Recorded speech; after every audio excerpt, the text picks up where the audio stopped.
Thank you all for joining me today. My name is Trisha Thomas. I'm a partner here at Fourlane. Today we are going to talk about QuickBooks accounting terminology. So before I get started, a couple of reminders for everyone. So we do have a YouTube channel. So if you've missed any of our webinars, you can always find them on our channel at youtube.com/Fourlane. We have over 250 videos there, and we add more each day. Also, if you guys want to go ahead and subscribe to our channel, you'll get the notifications when new videos are uploaded. So please like, subscribe, go check out our channel. Also, you can follow us on Facebook. So our Facebook group name is Fourlane QuickBooks Enterprise. There's always lots of great information in that group, so please feel free to join us there. To tell you a little bit about this on-demand support that we offer. So it's a $25 per QuickBooks user per month for up to 5 users. The price drops to $20 per month for 6 users or more. And how it works. So once you guys get signed up, whenever you need help, all it takes is a simple email to our help desk. One of our service consultants will then reach out to you by email within an hour to set up a meeting to go over what that issue is. You can see a couple of things that gets covered in that demand support is our troubleshooting, so license problems, if you have some issues with software installation, end user errors. So if you need more information on that support plan that we offer, please reach out to us. And of course, as I get started on our topic, if you guys have any questions, just post them in the chat and we'll work through them as we go. If we run out of time, I will follow up after the session to make sure all of your questions get answered. Okay, so let's get started. So I'm going to open a sample QuickBooks file while we go over the terms so you can see where this data is located inside of QuickBooks. This is part 2, my last webinar. We talked about just general accounting terminology. For this week, we're going to focus on QuickBooks accounting terminology. Okay, so I'm just going to focus on commonly terms, features that are in QuickBooks. This one, I'm going to focus in the enterprise product. Different versions of QuickBooks have different features. So if there's anything you guys need help with when it comes to getting these features, I go over workflows created, just reach out to us. We can work with you, get your accounting file designed, so that way you can have these features and any reporting that you may need. Okay, so let's start when you create a new company file. So the first thing that you do when you create a new company file is set up your company settings. So company settings inside of QuickBooks dictate how your software operates. So this is where we activate features such as our account numbers with our chart of accounts. If we're going to do different inventory features such as advanced inventory, multiple sites. So this is where we do all of that. One of the terms that you hear a lot about when it comes to structuring your accounting file is the class list. So classes or class tracking lets you track account balances by departments, by business offices, locations, separate properties.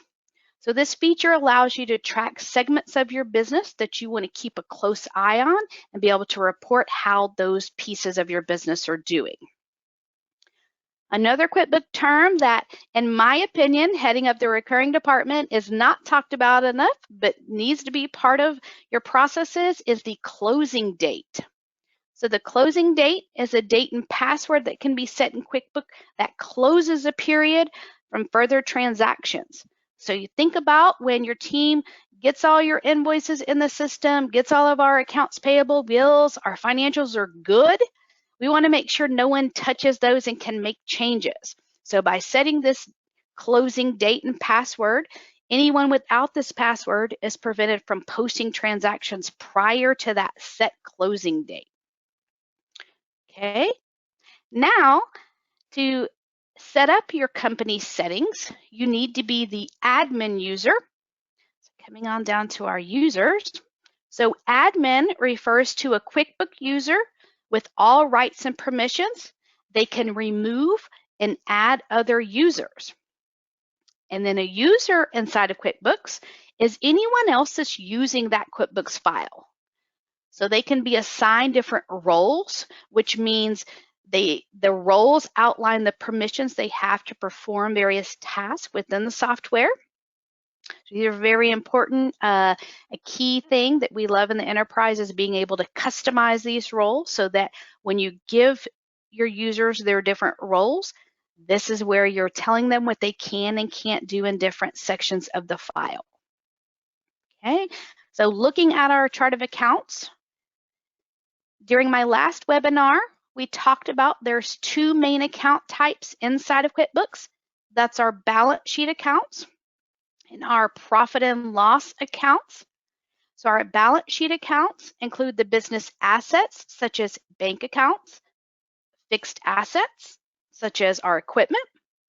It also includes liabilities, such as our credit cards and bank loans, and of course our equity, which represents the health of the business. Now on our profit and loss side, that includes our income and expense accounts.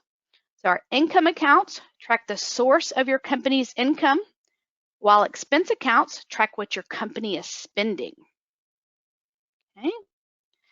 Now, when it comes to setting up the chart of account, another key thing is what we call having the ability to set up parent-child relationships or header-sub relationships. So when you have a parent or a header account, this account in your chart of accounts is, think of it as the head of what your total balances are, and your sub-accounts reside under those. So in your financials, the sub-accounts can collapse in reporting, so then you have just the total of that header account. The sub-accounts in your chart of account reside under the parent accounts. So those amounts get rolled up into the parent account when we do that collapsed financials. So now let's hop over to our Customer Center and let's talk about some QuickBooks terms in this area. So let's start with a customer. So a customer inside of QuickBooks is an entity that you provide goods or services to. In QuickBooks, you can set up a job under a customer. So if your business revolves around projects, you can create a job. It's also referred to as a sub-customer. So in QuickBooks, each project you do for a customer, you can separate so that way you can track income and expenses by job or by project, and you can gauge each one of those profitabilities. Okay. So another feature inside of QuickBooks is what we call the terms list. So when you set up a customer or a vendor, you can set them up with payment terms. So terms are set up in QuickBooks to calculate when a customer invoice or accounts payable, bill, or due, and how fees and discounts that apply to these transactions are calculated. So in this example, this terms is 1%. If they pay in 10 days, they get that 1% discount, or the expectation is that they pay it in 30 days. And as I said, the terms list is both on AP and customer side. Okay, so once we have our list data set up, we can now create transactions. So transactions in QuickBooks refer to invoices, bills, checks, payments. So the processes we're doing inside of the file using our list data. Okay, so an invoice inside of QuickBooks refers to money owed to the company by a customer and records goods or services sold. When it comes to selling goods or services to our customers, we can give them special pricing using our price level list. So price levels is how we can change the sales price up or down when you invoice a customer. They can be set up as an amount or a percentage and can be applied to all items or a set group of items on that invoice. Okay. Now, of course, once we invoice our customer, we've set up those terms. What we want to do next is we're hoping we receive payment from those customers. So a customer payment inside of QuickBooks refers to funds received from a customer. Okay, so there's a feature inside of QuickBooks that you can enable, and it's called the Undeposited Funds account. So the undeposited funds account is an other current asset account inside of QuickBooks. When you enable this feature, what happens is this account is debited when those customer payments are received. Next, you do a deposit transaction in which you credit the undeposited funds account and it debits the bank account. So what this does, it allows you to combine customer payments into a deposit in your bank ledger, and that way your deposits match your bank statement. So this is very useful when you're streamlining that bank reconciliation, and it makes it very easy to see deposit per deposit match instead of we've got 5 checks and our bank statement only shows 1 deposit that make up those 5 checks. Okay, so before we can even start creating our customer transactions, there's a very important piece of data that has to be set up. I can spend hours talking about inventory and items. I'm going to try to control myself because that's very exciting to me. So the item list is made up of anything that your company buys, sells, resells, and this can be products, services, shipping and handling. The item list also includes discounts and sales tax. So these will show up on your lines of your invoices or other sales forms. The key important piece is that item type. So each item, you have to choose an item type. And so let's talk about those and explain what those are. So first, your service item. This is usually used, this type is used when you sell or optionally purchase services. An inventory part is used to track products that you buy, that you place in your warehouse, and then you sell to your customers. Inventory is increased when we received a purchase order or a bill, and it gets decreased on a customer invoice. Next, we have the inventory assembly type. So this type is an assembly of multiple inventory components, as in a bill of materials. So when we build an inventory assembly, what we're doing is we're taking individual items or components of that assembly, and we're deducting from inventory, and then the quantity of that finished good gets increased. So the assembly function is not only a key point, assembly is only available in the Premier and Enterprise product. So if you guys have questions, that manufacturing process, that inventory assemblies, just reach out and we can work with you to get that designed and set up in your file. Okay, next is our non-inventory part. So this type is used for products you purchase but do not track as inventory. The corrective use of this type would include products you purchase that are offered for a specific customer and directly shipped to the customer, or for materials and supplies that you purchase but do not sell to a customer. So I've seen, for example, construction companies, if they buy a box of nails, they don't want to inventory those. They don't want to keep track of how many is in a box of nails. And so an example would be setting that up as a non-inventory part. Okay, going on down the list, we have the other charge item. So this type is a multi-purpose type. So it can be used for freight, handling, any other kind of miscellaneous types of charges. I've seen like NSF charges set up as other charge. So this type makes it possible to see your services separated from other charge types of revenue and expenses. Then we've got our subtotal type. So this allows you to add a subtotal line on items on sales and purchase form. This item is especially useful if you want to calculate a specific discount on a group of items on an invoice form. Groups. So this type is used to quickly assign a grouping of individual items on sales and purchase forms. We see sometimes clients get confused between a group and an assembly, and we can help you decide which one that you should be using. So unlike assemblies, groups are not tracked as a separate finished unit. They can save you data entry time and enable you to print or not print the details on a customer invoice. A group of items usually sold together and combined purely for the ease of details on customer invoice. That would be a group. Groups are also referred to as kits. So I've heard it referred to as, we're selling this kit. So the items that make up this group remain separate from items for inventory purposes. Next, we have our discount type. So this type facilitates dollar or percentage deductions off what your customers owe on a sales form. Also, this type can only be used on a sales form. It cannot be used on a purchase form. Then payment. So this type is not always necessarily to be set up.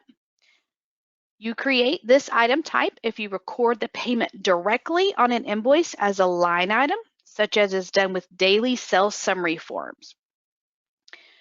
Typically on customer's invoice, you shouldn't be using this type. You shouldn't be recording payments in this manner. And the reason why is because there's no tracking of the customer's check or credit card number. So we wouldn't want to just include this as a line item on their invoice. And then if we've got sales tax enabled in our file, you'll have those two items. So a sales tax item in QuickBooks, the sales tax gets automatically assigned to this item on an invoice.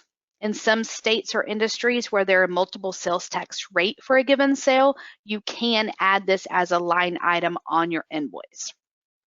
And our sales tax group is used when there are multiple tax district flat rate sales tax items that are combined and charged as one sales tax rate. Okay, now I'm going to throw a little bit more at you. This is what we call making an item double-sided. So double-sided means that an item is assigned to be used in the cost of goods sold or expense transactions, as well as income transactions. So you can see when I don't have that little box checked, it's expecting it only to be used on the customer side on income transactions. Okay, so double-sided items, there are only 4 types of items that can be made double-sided.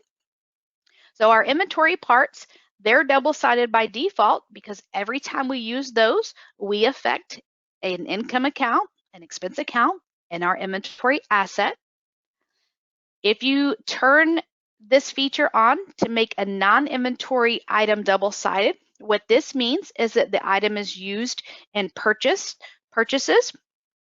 specific for customer jobs. Service items, if you check this box, this means that the service is performed by a subcontractor or partner. They're going to provide you with the vendor bill. And then other charge items. So this is when it would be a reimbursable charge.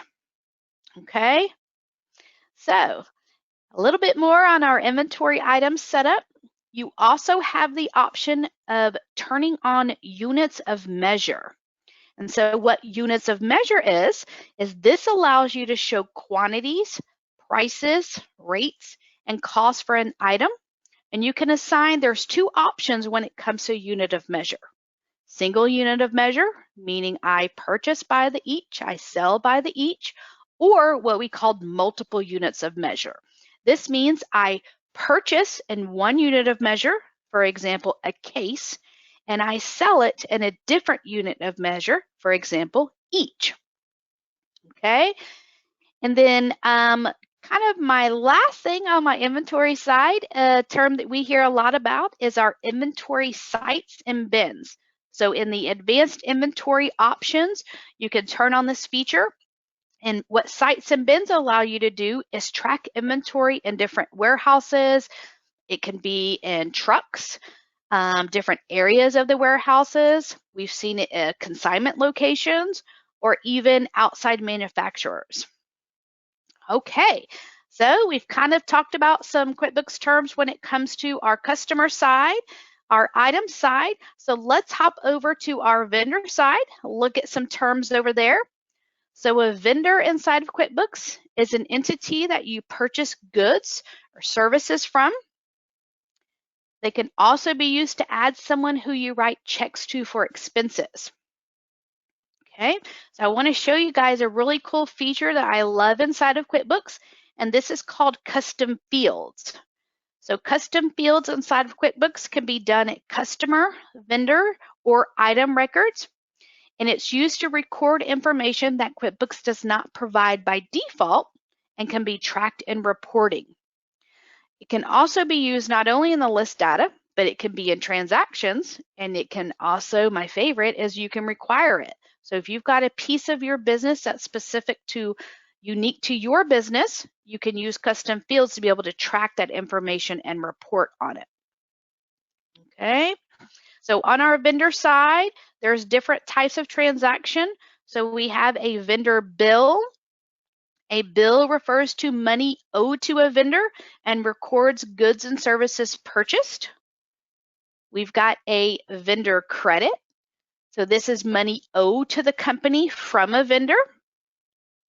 We've also got our bill payment. This refers to funds paid out to a vendor relating to an accounts payable bill.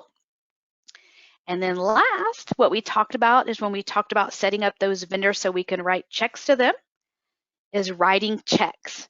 So checks in QuickBooks, you can use regular checks to pay for items such as fixed assets, inventory, non-inventory parts, services, charges, expenses that you may need to keep track of for, repairs for your vehicles, office expenses.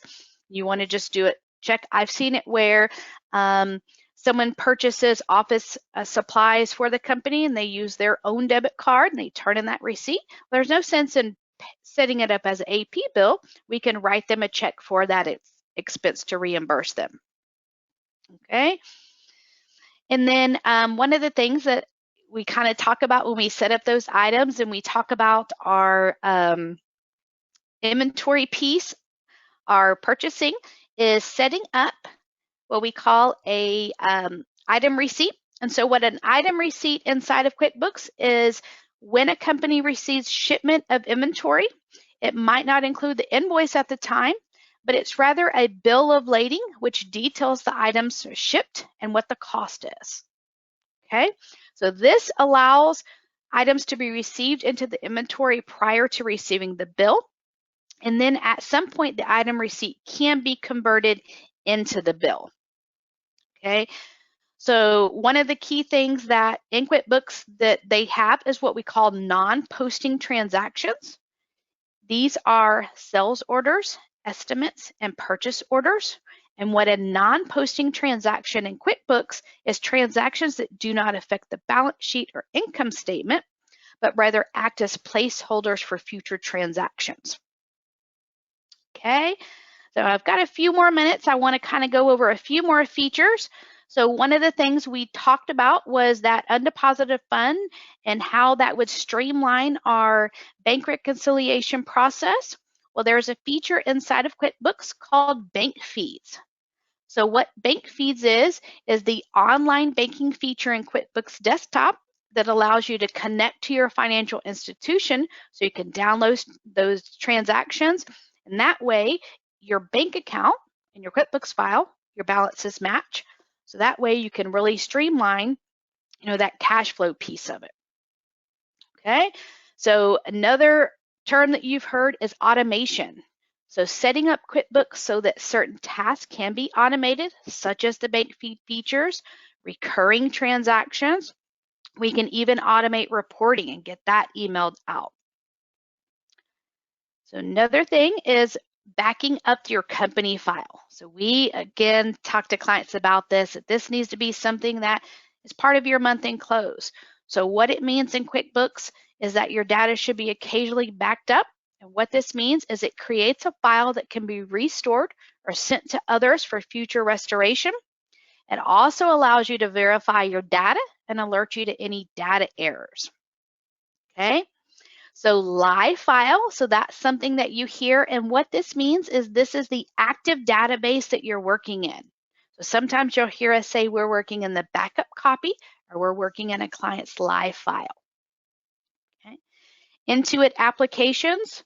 So Intuit has apps designed specifically to work with their QuickBooks products. That includes payroll, payment process solution.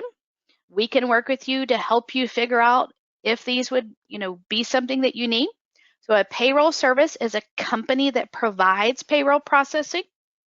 Merchant Services is a company that provides credit card processing.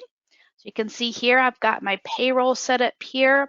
We can link that Merchant Services so that you can, have that automation of your credit card payments in your file. You also have the option of connecting third-party applications. So what that is programs that can talk or sync with QuickBooks and allows more functionality to meet your business-specific needs. So there's a long list in QuickBooks that grows daily of all the apps that can connect with QuickBooks. And again, this is something that we can work with you to figure out if that's a need that you have. Okay, and the last two terms I'm going to share with you guys is an update.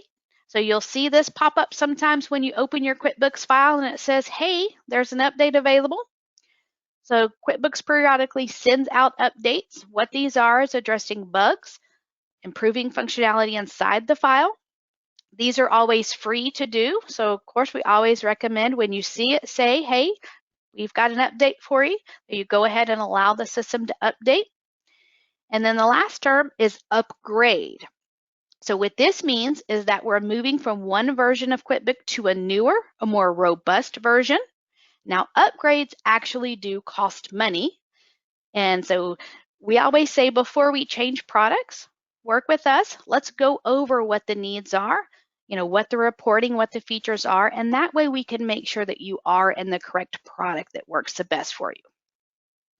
Okay, you guys. So these are kind of just some main QuickBooks terms that we get asked frequently on, hey, what do these mean? So I hope you guys learned a lot. Let's see, we've got a couple more minutes. If we have any questions, we'll go over those. So let me kind of jump over there. There is. Awesome. Yes, Tricia, this is Lori. So there is one. One of the questions is there a vendor bill approval process in QuickBooks? 100%. It's one of my exciting features. I love to go over with the client. So they actually started in 22 and in 23. It is now, they have the accounts, the purchase order approval. So they have it set up to where you can have your bills go through where someone can create them, and then you can decide on what needs to be approved. Is it by the amount? Is it by the vendor itself? So we've got under our company settings, our actual, and of course, this is sample files. I'm not signed into it. I apologize, you guys, but we can work with you guys. But to answer the question, yes, they do have it for bills and for purchase orders. So thank you for that. Lori, is there any other questions that we need to go over? Yeah, well, there's one more. It's about you. Well, the question is, I'm the admin user in QuickBooks Enterprise 23 contractor, but I do not see the accountant drop down the menu because theirs is like in the company section, but they want to know how they can activate the accountant feature. Meaning under the user or the actual, like the accountant center? Yeah, it looks like because we have the accountant version, we have the accountant here where if they don't, many of these features are listed under the company tools. Okay. So yep, for the accountant features, you have to have that accountant version. But under your company, if I'm understanding correctly, so if I'm understanding correctly, you want to know that this accountant center, how do we get there? Is that the question? I apologize. I feel like that's the question. Okay. Based on just how they activate it. Okay, so we have to have that accountant version to do that. So if you want to reach out to us, we can, help you get that set up. And so that way you can have these features available. Okay. Okay, you guys, so we are right at time. Thank you all for joining me today. I really appreciate it, and I hope each one of you has a great rest of your day.